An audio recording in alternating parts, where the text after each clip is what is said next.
میرے بچپن میں میرے والدین کی ڈیتھ ہو گئی تھی، میں یتیم بچی ہوں۔ بچپن سے میرے پھپھے کی گندی نگاہ تھی مجھ پر۔ تو وہ آپ کا پھوپھا کرتا کیا تھا، کیا کام کرتا تھا؟ مسجد وہاں تھا۔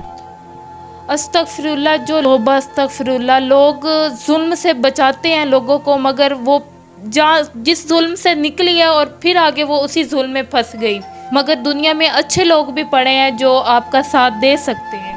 جی بالکل، اچھے لوگ بھی ہیں، مگر کوئی ہے انسان ایسا، کوئی زیادہ ایج کا بھی ہوگا تو مجھ سے شادی کر سکتا ہے تو کر لے۔ السلام علیکم ناظرین، میں آپ کی اپنی ہوسٹ فاطمہ، آپ دیکھ رہے ہیں مظلوم کی آواز۔ آج جو ہمارے ساتھ لڑکی موجود ہے وہ بہت ہی ظلم کی ستائی ہوئی ہے، اور اس کے ساتھ ظلم کس نے کی ہے؟ اسی کے سگے پھوپھے نے، جو امام مسجد تھا، جو دین کے باتیں سمجھاتا ہے، اور اسی نے ہی اس کو ساتھ اتنا ظلم کیا ہے اور اس کو ایسا نوچ کھایا ہے کہ وہ بیچاری پریشان ہو کے اپنے گھر سے بھاگ نکلی ہے۔ تو اس نے کیمرے آف میں ہمیں ساری بات بتائی ہے۔ اب پوچھتے ہیں کیمرے آن میں، کیا آپ ہمیں بتانا چاہیں گی کیا آپ کے ساتھ ہوئے؟ جی میں بتاؤں گی۔ تو آپ بتائیں مجھے، کب سے آپ پھپھو کے گھر رہ رہی ہیں، اور یہ آپ سے کب سے یہ آپ کے ساتھ یہ ظلم ہو رہا ہے؟ میں بچپن سے پھپھو کے پاس رہ رہی ہوں۔ میرے بچپن میں میرے والدین کی ڈیتھ ہو گئی تھی، میں یتیم بچی ہوں، بچپن سے ان کے پاس رہ رہی تھی۔ تو بچپن سے میرے پھپھے کی گندی نگاہ تھی مجھ پر۔ تو آپ نے اپنے پھپھو کو کبھی نہیں بتایا اس بارے میں کہ آپ کا یہ سگا پھپھا اس طرح کی نظر آپ پہ رکھتا ہے اور اتنا غلط کام کرتا ہے آپ کے ساتھ؟ میں بتاتے بھی تھی وہ مجھے ڈانٹتی تھی، ایسا نہیں ہے، یہ ہے وہ ہے، وہ مجھے مارتی تھی کہ تم جھوٹی ہو، یہ ہے وہ ہے۔ وہ آپ پہ یقین بالکل بھی نہیں کرتی تھی؟ جی بالکل نہیں۔ تو وہ آپ کا پھپھا کرتا کیا تھا، کیا کام کرتا تھا؟ مسجد وہاں تھا۔ استغفر اللہ، جو لوگوں کو دین کے راستے پہ چلنا سکھاتے ہیں اور دین کے بارے میں بتاتے ہیں، اور وہی گمراہ ہو گئے ہیں دین سے، اور وہ یہ بچی ہے اور اس کے ساتھ ایسا ظلم کرتا رہا ہے اور اس کو نوچ کھاتا رہا ہے۔ تو آپ پھر پھپھو کے جال سے کیسے نکلی ہیں، وہاں سے کیسے بھاگی ہیں؟ میں بس تھوڑے تھوڑے کر کے پیسے جمع کرتی تھی اپنے، کہ میری پھپھو مجھے باہر چیزیں وغیرہ لینے بھیجتی تھی، تو وہاں سے میں ایک دن بھاگ گئی۔ تو اب بھاگ کر آپ پھر کدھر گئی؟ آپ کو ادھر کا کس نے بتایا؟ میں ایک اڈے پہ گئی، بس اڈے پہ، وہاں پہ گئی تو وہاں سے میں بس میں بیٹھ گئی، تو وہاں ایک مجھے عورت ملی، تو وہ کہتی بیٹا تم کیوں رو رہی ہو؟ میں رو رہی تھی، تو وہ کہتی تم کیوں رو رہی ہو؟ وہ کہتی میں تمہاری مدد کروں گی۔ میں نے کہا آپ میں نے اپنی ساری سٹوری بتائی۔ وہ کہتی تم میرے گھر چلو، میں تمہیں اپنے گھر لے کے جاتی۔ میرے پاس کوئی بھی رہائش نہیں تھی، پھر میں اس کے ساتھ چلی گئی، وہ مجھے عورت اچھی لگی تھی۔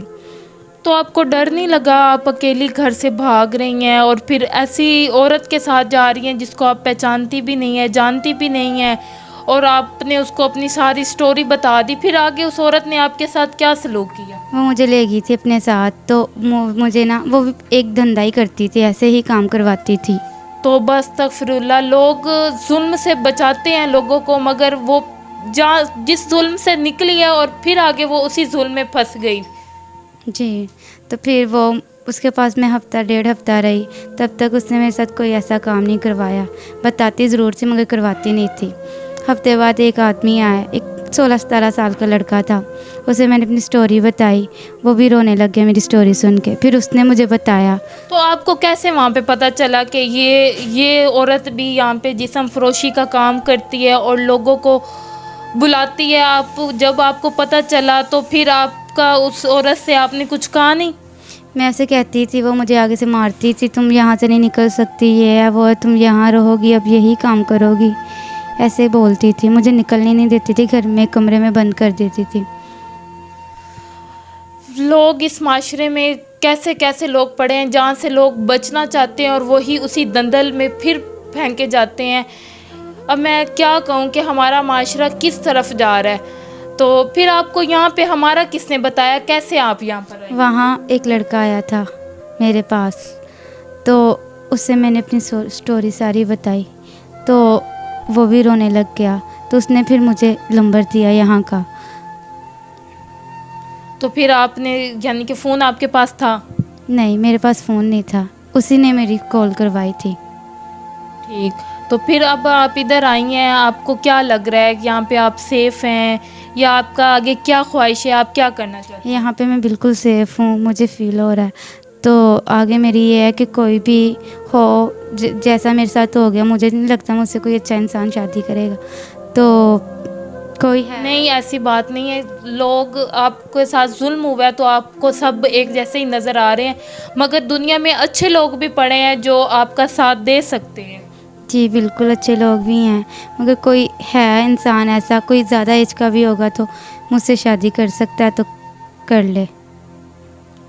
یہ ایسے ظلم سے ستائی ہوئی ہے اور یہ چاہتی ہے کہ کوئی ہو اس کو جو سہارا دے. اس کے جو اس کے ساتھ ہو چکا ہے, اس کے ساتھ ظلم ہوا ہے, زیادتی ہوئی ہے, جو اس کے اپنوں نے دیا ہے وہ دکھ درد, وہ اس کو سارا کچھ بھول کر وہ آگے بڑھنا چاہ رہی ہے. اور وہ یہی چاہتی ہے کہ جو شخص اس کو اپنائے یا اسے شادی کرے وہ اس کو پرانی زندگی کا کوئی تانا نہ دے, اس کے ساتھ نئی سرے سے نئی زندگی سٹارٹ کرے. بالکل ایسی بات. جی ایسی بات ہے, میرے پاس رہنے کی بھی کوئی رہائش نہیں ہے, کوئی گھر نہیں ہے, کوئی جگہ نہیں ہے. تو میں کہتی کوئی ایسا انسان ہو جو مجھے نہ کوئی تانا دے میری پچھلی زندگی کا, نہ کوئی مجھے ایسی بات کرے. تو ناظرین, ہماری ویڈیو آپ تک پہنچ چکی ہے اور اسکرین پر بھی نمبر دے دیا ہے آپ کو. تو اگر کوئی اس کے ساتھ شادی کرنا چاہتا ہے, اس کے ساتھ دینا چاہتا ہے اور